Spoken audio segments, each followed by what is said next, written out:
돈 안 쓰기 30일 프로젝트 1. 어느 날 깨닫게 되었다.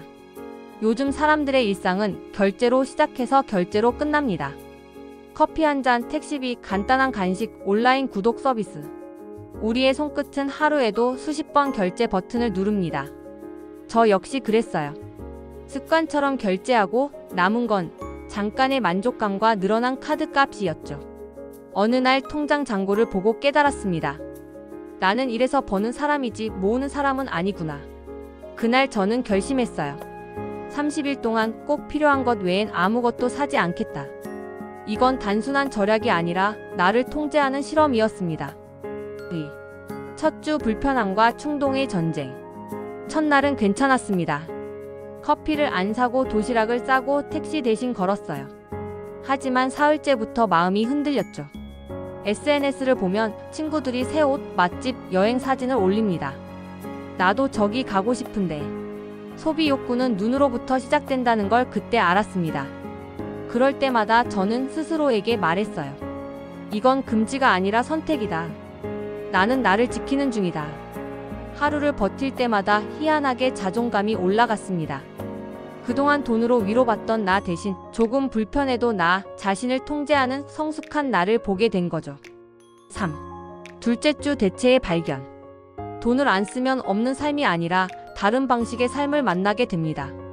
커피 대신 집에서 원두를 갈아 마시고, 배달 대신 냉장고 속 재료로 요리하고, 쇼핑 대신 책장 속 오래된 책을 읽었습니다. 하루를 채우는 방법이 바뀌니까 시간이 느려지고 마음이 단단해졌어요. 이때 깨달았죠. 행복은 돈이 사는 게 아니라 내가 만들어내는 것이다. 4. 셋째 주 유혹을 버티는 법. 세 번째 주가 가장 힘들었습니다. 회사 동료가 커피 한 잔 하자 하면 거절하기 어렵고 광고 하나에 마음이 흔들렸죠. 하지만 이때부터 진짜 공부가 시작됩니다. 소비를 참는다는 건 단순한 인내가 아니라 나의 욕구를 관찰하는 훈련이었어요. 내가 왜 사고 싶은지, 정말 필요한 건지, 그걸 사면 뭐가 달라질지를 묻기 시작했죠. 놀랍게도 물건보다 나 자신을 더 잘 알게 되었습니다. 5. 넷째 주 진짜 풍요의 의미. 한 달이 거의 끝나갈 무렵 제 주변은 그대로인데 느낌이 달라졌습니다. 예전에는 커피 한 잔이 일상의 루틴이었다면 지금은 감사한 여유가 되었죠. 필요한 만큼만 쓰고 나머지는 마음을 채우는 데 썼습니다. 가족과의 대화, 산책, 글쓰기, 운동. 이건 모두 무료지만 나를 가장 풍요롭게 만드는 것들이었어요. 이 프로젝트를 하면서 알게 됐어요. 돈을 안 쓰는 게 아니라 내 에너지를 낭비하지 않는 법을 배운 거예요. 6. 30일 후 놀라운 변화. 30일이 지나고 나서 저는 두 가지를 얻었습니다. 첫째, 통장 잔고보다 마음의 여유. 둘째, 소비의 기준이 생긴 나. 예전에는 이거 예쁘다, 살까? 였다면 지금은 이게 나에게 꼭 필요한가? 로 바뀌었습니다. 그리고 진짜 놀라운 건 돈을 쓰지 않아도 행복할 수 있다는 사실이었어요. 물건이 아니라 집 안에 들어오는 빛, 따뜻한 밤 냄새, 아이의 웃음소리 같은 것들이 삶을 더 가치 있게 만들더군요. 7. 이 프로젝트가 준 교훈. 이 30일은 절약 실험이 아니었습니다. 그건 자기 삶의 중심을 다시 찾는 여정이었어요. 우리는 돈을 써서 행복을 사려고 하지만 사실 행복은 이미 우리 곁에 있습니다. 그걸 가리는 게 과한 소비일 뿐이에요. 진짜 부자는 많이 가진 사람이 아니라 적게 써도 행복한 사람이라는 걸 몸으로 느꼈습니다. 8. 여러분도 해보세요. 돈 안 쓰기 30일 프로젝트는 누구나 시작할 수 있습니다. 단 완벽하려 하지 마세요. 하루에 하나씩 덜 쓰기부터 해보면 됩니다. 예를 들어 오늘은 커피 대신 물, 내일은 택시 대신 걷기, 주말엔 외식 대신 가족 밥상. 이 작은 습관들이 쌓이면 당신의 마음과 통장이 함께 가벼워질 거예요. 소비를 멈추면 보이는 것들. 돈을 안 쓰는 건 자기 통제이자 삶의 속도 줄이기입니다. 소비를 멈추면 세상이 조용해지고 자기 내면의 목소리가 들립니다. 지금 나는 괜찮은가? 이게 정말 내가 원하는 삶인가? 이 질문이 당신을 성장시킵니다. 돈을 아낀 게 아니라 내 마음을 지켰다. 30일 동안의 소비 멈춤은 결핍이 아니라 해방이었습니다. 돈이 아니라 자기 통제의 힘으로 행복해지는 연습. 오늘 당신도 지갑 대신 마음을 여는 하루가 되길 바랍니다. 그렇다면 이제 좀 더 진화해서 돈을 모아보는 방법을 알아볼까요? 지인이 그러더라고요. 돈이 모이니까 안 써도 즐겁고 배부르다고. 그 기분을 맛보려면 돈을 모아봐야겠지요. 돈 안 쓰기 프로젝트에서 돈이 모이는 법. 1. 돈을 모으기 전 소비의 정체를 봐야 한다. 많은 사람이 돈을 모으려 하지만 대부분의 시도는 소비의 방향을 모르기 때문에 실패합니다. 돈은 얼마를 버느냐보다 어디로 새나가느냐에 따라 결정됩니다.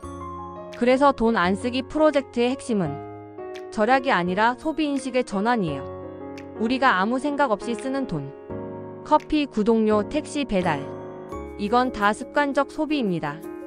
이 소비를 인식하고 조정하는 순간 돈은 저절로 남는 구조로 바뀝니다. 2. 첫 단계 지출 다이어트를 해라.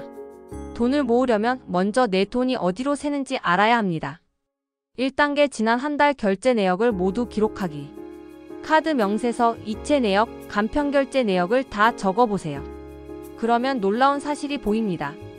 내가 이렇게 자잘하게 썼다고? 2단계 소비를 3가지로 나누세요. 생존비, 집세, 식비, 교통비 등 꼭 필요한 것. 편의비, 커피, 배달, 간식, 택시 등. 욕구비, 충동구매, 감정소비. 이중 욕구비만 줄여도 통장은 바로 달라집니다. 돈을 모으는 건 버는 게 아니라 새는 구멍을 막는 것이에요. 3. 두 번째 단계 지출을 대체하는 습관을 만들어라. 돈 안 쓰기 프로젝트는 단순한 금욕이 아닙니다. 그건 대체 습관의 실험이에요. 예를 들어 커피 한 잔은 집에서 원두 갈기. 배달 음식 대신 냉장고 재료로 직접 요리하기. 쇼핑 욕구는 내가 가지고 있는 물건 중고거래 앱에 올리기. 소비에 대한 절제 스트레스는 운동이나 산책으로 해소하기. 운동도 공원에서 걷기나 산책하면 돈이 안 들지요. 이건 단순히 돈을 아끼는 게 아니라 뇌가 돈 안 쓰는 쾌감을 기억하게 만드는 과정이에요. 처음엔 불편하지만 일주일쯤 지나면 대체 만족감이 생깁니다. 그게 바로 습관이 재편성되는 순간입니다. 4. 세 번째 단계 자동 저축 시스템을 만들라. 돈을 모으는 가장 강력한 방법은 생각하기 전에 돈을 옮겨놓는 것입니다. 즉, 저축은 남은 돈으로 하는 게 아니라 먼저 빼놓는 것이죠. 실행 팁. 1. 월급 받자마자 생활비, 저축비, 상금을 분리하세요. 이 자동이체로 저축계좌로 보내고 그 계좌는 절대 체크카드 연결 금지. 3. 돈을 모으기보다 못 쓰게 만드는 구조를 만드세요. 이렇게 되면 마음의 절제력보다 시스템의 자동성이 더 오래 갑니다. 5. 네 번째 단계 소비의 이유를 이해하라. 돈을 모으는 사람과 못 모으는 사람의 차이는 돈을 대하는 감정에 있습니다.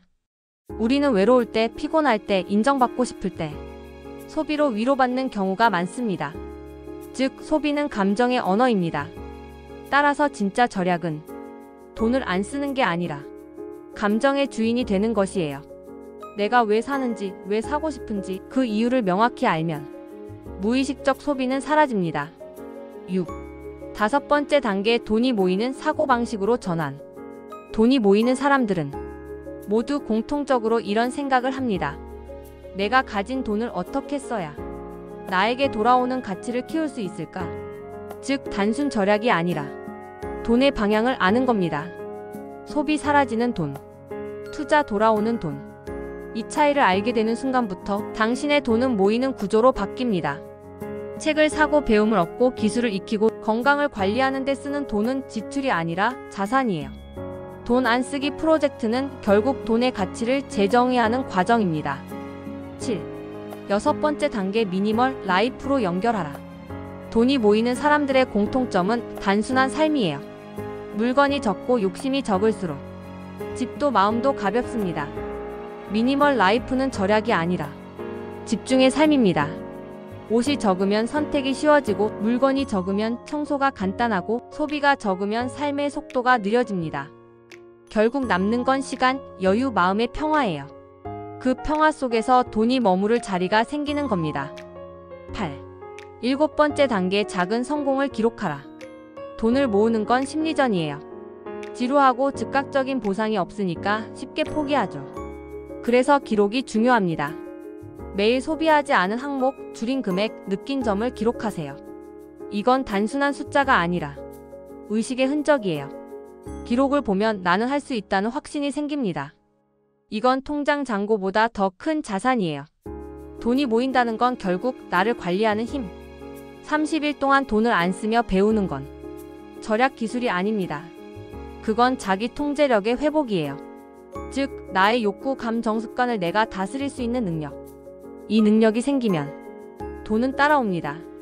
왜냐하면 돈은 통제된 사람에게 머무르기 때문이에요. 돈을 모으는 건 기술이 아니라 태도다.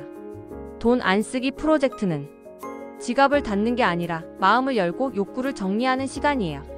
이걸 끝내고 나면 여러분의 통장은 물론 당신의 삶도 훨씬 단단해져 있을 겁니다.